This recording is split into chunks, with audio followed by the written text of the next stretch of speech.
ఎంతో ప్రతిష్ట కలిగిన పేదకాకాని శివాలయంలో ఇలాంటి సంఘటనలు పునరావృతం కాకుండా పటిష్టమైన చర్యలు తీసుకుంటామని పొన్నూరు నియోజకవర్గ ఎమ్మెల్యే ధూళిపాల నరేంద్ర పేర్కొన్నారు.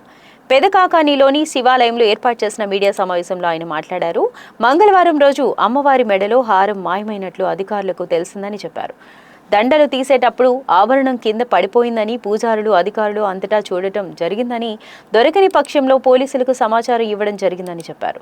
ఇంటి దొంగను ఈశ్వరుడైన పట్టుకోలేడని సామెతను పోలీసులు కట్టుదిట్టమైన విచారణ చేస్తున్నారని అన్నారు. ఖచ్చితంగా దొంగలను పోలీసు యంత్రాంగం పట్టుకుంటుందని, ఎవరైతే బాధ్యులయ్యారో వారిపై చర్యలు తీసుకుంటుందని స్పష్టం చేశారు. అమ్మవారి యొక్క ఆభరణం పోవటం అనేది జరిగింది.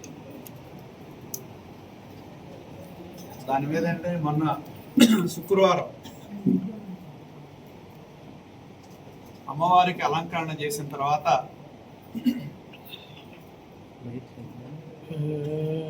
మంగళవారం కానీ అది పోయినట్టు గుర్తించడం జరిగింది.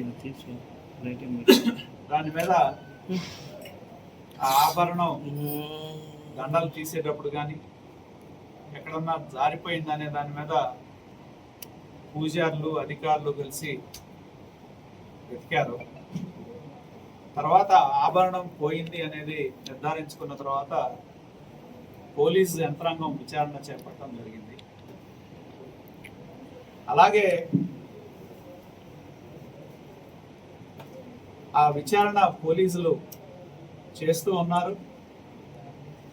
ఎందుకంటే ఇంటి దొంగను పట్టుకోవాలంటే ఈశ్వరుడైనా పట్టుకోలేడనే ఒక సామెత ఉంది. కాబట్టి పోలీసు యంత్రాంగం సంపూర్ణమైన సమాచారాన్ని సేకరిస్తూ ఉంది. గుళ్ళో పూజారులు ఎవరున్నారు, ఎవరెవరు డ్యూటీలు ఉన్నాయి, ఎవరెవరు ఎప్పుడు డ్యూటీలు మారారు, ఎప్పుడు గుర్తించారు, ఏ సమయం వరకు ఉంది, అలాగే గుళ్ళో ఉన్న సీసీ ఫుటేజ్ని కూడా తీసుకొని దాన్ని సాంకేతిక పరిజ్ఞానంతో విశ్లేషణ చేస్తూ ఉన్నారు. అలాగే గుడికి సంబంధం లేకుండా కొంతమంది వ్యక్తులు రెగ్యులర్గా వచ్చేవాళ్ళు ఉంటారు, రకరకాల చోట్ల కూర్చునే వాళ్ళు ఉంటారు. ఎవరున్నారు ఏంటి అని దాదాపు పూర్తి సమాచారాన్ని పోలీస్ యంత్రాంగం విశ్లేషణ చేస్తాం. అలాగే నేను తెలియజేసేది ఏంటంటే, ఎప్పుడు జరగకూడనే సంఘటన